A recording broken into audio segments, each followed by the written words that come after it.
Welcome to The Details with Elliott, Connie, and Adam Frower. This is a podcast where we examine the intersection between solution-focused brief therapy and current topics going on in the world. And we do this because we genuinely want the world to be a better place. So enjoy and come examine the details with us. You know, Adam, one of the things that's been on my mind recently is the power of optimism and the way that optimism impacts change. So I want to give you two examples to tell you what I mean about the power of optimism and the way that optimism impacts change, and how I think every psychotherapist, in particular solution-focused therapists, have to learn how to evoke optimism in their conversation. So here's example number one. I think all people are capable of doing really, really hard things if they have optimism that once the hard thing is done, it will be good for them. So, for example, I have done really, really hard things in my life that at the onset of doing them, I wasn't sure I would be successful. And one real life example of that is getting a master's degree. When I started my master's study, I did not have the guarantee that I would finish that program. In fact, when I started it, I was actually doubtful that I could do it. I remember being told that graduate school is kind of like an honors program. You have to get above a B in every class. And in my undergrad experience, that was not the case. So I really was doubtful of my ability to get through this program easily. But I had a significant amount of optimism that if I did get through this program, it would end up being good for me and my professional life, and I'd be able to get a better job and all those things. So when you know the outcome is something that could be good for you, you're much more likely to do the things necessary to get through the task. So in this case, it meant I was much more likely to spend a significant amount of hours studying. It meant I was much more likely to spend a significant amount of time preparing for tests and writing papers, pulling all-nighters and those sorts of things. If you had told me, no matter how well you do in this program or how many degrees you get, you're not going to be able to get into the field and make any sort of a difference or anything like that, I wouldn't have then had the capacity to do the hard things necessary to successfully get through the program. But because I had optimism that if I could do this well, it allowed me to be able to look forward and see a brighter picture. And thus I could then do the hard tasks associated with completing a master's degree. The second example I'm going to give you comes from the world of addiction. And I really, really believe that when people are struggling with addictions, one of the things they're struggling with is a reduced ability to look forward in an optimistic way. So they have a tendency to see, I'm going to relapse, so why try? I don't know how to get clean, so why try? Even if I get clean, it's not like my wife and kids are going to come back. There's a big sense of doubt instead of optimism, and it makes it harder for them to be successful. And part of the task as a professional is to have a conversation with a client that reinstates a sense of optimism. Like, if you do these good things, sir or ma'am, you will then have good things happen to you. Because I can't tell you how many times I've had people struggling with addictions. Like when I first started in this field, I used to do groups for people who were on serious drugs like crystal methamphetamine and heroin and those sorts of things. And they had already experienced the consequences that come with that life. Like they'd been in jail or prison, they'd lost access to their children, their spouses had often left them. And we would be in the group and people would look me right in the eye through tears. And they would say, what's the point of getting clean? It's not like my wife is coming back. It's not like my kids, I'm not going to get my kids back. And it became harder for those people to do the really hard things associated with getting clean. And we have to have conversations with those people that kind of reinstate an ability to look forward in an optimistic way. And it became my job to say, you know, it's true, you might not get that wife back, but suppose you kept going down this path, making decisions associated with sobriety, what do you know would happen? And we would have these descriptions and people would say, I wouldn't get locked up again. I may be able to meet someone else. A huge thing that happened is they would say, I'd be able to help other addicts. And the longer they stayed in that thinking of having conversation about positive things that could happen to them, you could almost watch the optimism in them grow. And it led me to believe, I think the presence of problem is actually less important than the absence of optimism. So part of our job as clinicians is to return the state of optimism and a client's ability to look forward in a positive way.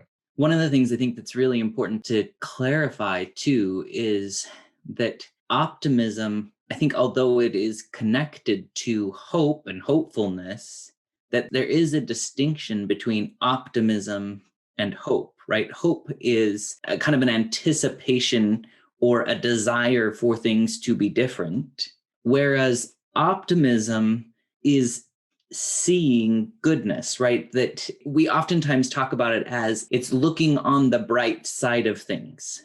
And I think one of the things that inherent in that is that that also means that there is a not bright side or a dark side of things, right? So it doesn't negate that there are these parallel possibilities that are happening, but optimism in some sense is a choice. It's acknowledging that both of those exist and choosing to focus on the bright side of things or the favorable side of things. And so inherent in optimism is choice, and inherent in optimism is, in some sense, a determination, right? That it's not just a one-time choice, but it's a choice that occurs over and over. That not bright side of things is always there. So it's kind of always pushing on the possibility of you could focus on me. And so optimism is kind of a continual choice of where you choose to put your focus. And one of the things that I really like about what you said is that as you focus on what might occur if you get clean, using that addiction example, then other possibilities become options, right? They say, perhaps I might meet someone else, or perhaps I could be able to visit my kids, or whatever that happens to be. And I think that that shift, making that choice to choose optimism, I guess what I would say is optimism increases capacity. Because when I choose optimism, then my ability to overcome addiction increases, because now I'm going to live my life according to the choice I made. Optimism increases capacity. I love that too, because I think that that's what happens is I become more capable when I believe a positive future is possible. I mean, you and I were actually talking about this recently. Like, I grew up in an area where there's a lot of people who did a lot of criminal things. I think we have a tendency to describe criminals as like a category, you know what I mean? Like, you are a criminal, you have criminal thinking or whatever. Mm-hmm. But I think growing up the way that I grew up and growing up where I grew up, I think criminality happens when you combine desperation with hopelessness. What I mean by that is, growing up in Chicago, let's say I really wanted, an iPad. I really wanted the new bright and shiny thing, whatever it was. I now, at the age of 44 in 2021, if I want the new bright and shiny thing, I'm like, I got to save my money to get the bright and shiny thing. I got to get a good job or do a good business thing to get the bright and shiny thing. But that didn't exist on the west side of Chicago in 1984. Like, if you want the bright and shiny thing, the only way these people knew how to get it was through criminal activity, because they didn't have any hope that would work out. And it's one of the reasons why, Adam, I think it's so important that we share different perspective and different voices. Like, we were recently in a place called the Glendora, Mississippi, where Emmett Till was taken out of community and murdered. Sometimes the reason people experience a level of hopelessness is because, like, that guy was doing good things and they came and took him out of our community and killed him. So how do I know that I'm not going to go off into the world, do good things? Like, it doesn't seem to work out for people who look like me. And there's like pragmatic evidence for that to happen. I have been changed by that trip we took. And in part because I did not expect, maybe this is my ignorance, maybe this is my privilege, maybe this is my stupidity, but I did not expect to find a community still impacted by what happened in 1955. I thought I'd find a community where it had happened. I thought I'd find a community where there was history. Adam, those people still would live with that tragedy today. So if I say to those people, how optimistic or positive you about your future, the answer is not very, because someone in our community got taken away when they didn't do anything wrong. So this community lives with the idea that I can be doing everything right and it still not work out well for me. And I think we have to recognize that that's connected to the absence of optimism, which is like, I got to believe if I take all of the right steps, I will get the outcome that I want. And for a lot of people and for a lot of generations, that has not been true. We did encounter an entire community that was significantly impacted by one event over 50 years ago. 70 years ago. I mean, we're talking a long time ago, Adam. And when we talked to the mayor, he is still bothered by that and still fearful of it. It really touched me. Really touched me. As I was thinking about that, as you were talking about that, one of the things that came to my mind is the optimism. Again, it's different than just like blind hope, right? Those people, I think we could say they hope that things would be different, but they aren't very optimistic in the current arena that things could be different. And there are circumstances in place, right, where there's still racial tension. There's still behavior that there's a sign that was put up as a memorial to Emmett Till. And to this day, there are bullet holes in that sign because people have shot that memorial. And those people who shot the memorial, they still live there and they still act toward a portion of the population there in such a way that's intimidating, that's denigrating, discriminatory. And so one of the things that I think that's important when we think about optimism is that optimism influences behavior. That if I feel optimistic that things could change, then I go about the business of trying to change things. But that community is sitting in a place where optimism is sparse or not present. It's hard to tell. And so there's not much, there is some behavior, right? The mayor has set up a museum there. And so there is some behavior that says we want things to change, but the community at large doesn't behave like they want change to happen because optimism is scarce. Mm-hmm. We talk about in solution-focused brief therapy a lot that language creates reality.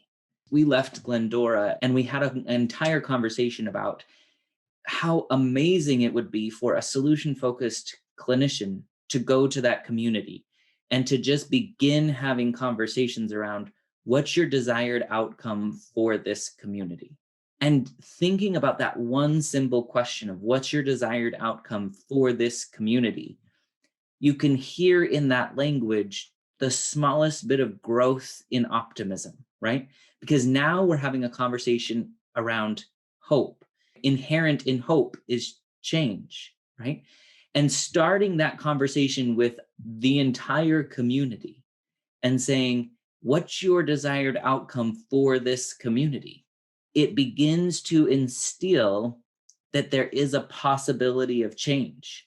And then throughout a conversation about that desired outcome, we would ask questions around what would you notice or what would be different. And all of those things about noticing difference really, and you used a word the other day, which I love, which is a transformation. As we had a conversation with those residents of Glendora, we would be in essence having a conversation about transformation. If this community transformed, what would you notice and what would you see? And in essence, we would probably hear things like there wouldn't be bullet holes in our signs anymore. Right. There would be a unity between the segments of the population. The mayor told us that he would really just like books to be available so that the children could know that there was something outside of Glendora. And I think those things, right? Language creates that reality, and that reality is infused with optimism, which leads to behavior difference and transformation. So they're all so intertwined, and it starts with one simple question. That's right. And to think about, because I love what you're saying about optimism leads towards behavior change. We saw a bunch of kids playing in their driveways. We drove through Glendora. About 2.5 hours away from Glendora, Mississippi, is a place called Jackson, Mississippi. And Jackson, Mississippi is like the big city in that state. And there's a big college And it's a historically Black college called Jackson State University. Do you think those kids know that if they did well in school, they could get into Jackson State, Mississippi University, Jackson State University, which is just 2.5 hours away? And the answer is no. We have to have conversations with them about that becoming a reality to ignite their optimism. And when their optimism is ignited, then they start making different choices about the way they do their academics. They start making different choices about the way they do their extracurricular activities. They start making different choices about the way they live their lives, so that would help them get to a place like, Jackson State University. And that's just not reality for them because of what happened in 1955. Yeah, I think too, the other analogy that's kind of coming to my mind actually goes back before we started this podcast. You and I were talking about glasses and styles of glasses and glasses that, we wear. And it's interesting because I think in some sense, optimism is like a good pair of glasses, right? Where the prescription matches my need. If I took my glasses off and I gave them to you, very likely it wouldn't help you. You would probably still be like, I can't see very well out of these, because your prescription and my prescription are different. What I need and what you need is different. Yep. And so I think that what optimism does is that it gives you a pair of glasses with the right prescription, where you can look through and all of a sudden things become clear. If you put on the wrong pair of glasses, it doesn't help you to see clear at all. And in fact, it could make your vision worse. Yep. And I think what optimism does is that it takes your circumstances and helps you to see clearly what could be in the future. And when I see clearly, again, following that analogy of glasses, I can maneuver through a really cluttered room because it's clear. What could be a distraction or what could be an obstacle no longer is, because I have a clear vision of where I'm going. But if I put on the wrong pair of glasses, those obstacles become very, very difficult. And I think, like you're saying, those kids in Glendora, they don't have clear glasses on of what could be out there. And therefore, it makes it very difficult to move towards something that you can't see clearly. And it makes it very difficult for you to overcome the obstacles in the way to getting what you want, because you can't see the picture clearly. I think that's so spot on. I think the other thing that you mentioned that I want to just come back to as well is that there's a difference in my behavior in the short term when I understand what the long term could be, right? When I'm optimistic about the long term, then, like you said, it changes what I do in my academics. It changes what I do in my extracurricular activities. It changes perhaps the way I treat the people around me. So again, all of the sudden, things that I wouldn't have done, I do now because I want that long-term thing. I think that's a good definition of optimism. Or things that I would have done, I stop doing because I want that thing that's out there. And you use an example all the time where you say, if somebody said to me, do you want to get up at 4:00 in the morning and go run 50 miles? My answer without hesitation would be like, no, I do not. But if you said to me, if you get up tomorrow at 4:00 in the morning and you run 50 miles, your kids' lives would be different for the rest of their lives. There's nothing that would keep me in bed at 4:00 in the morning. I would get up and I would run those 50 miles to the very best of my ability.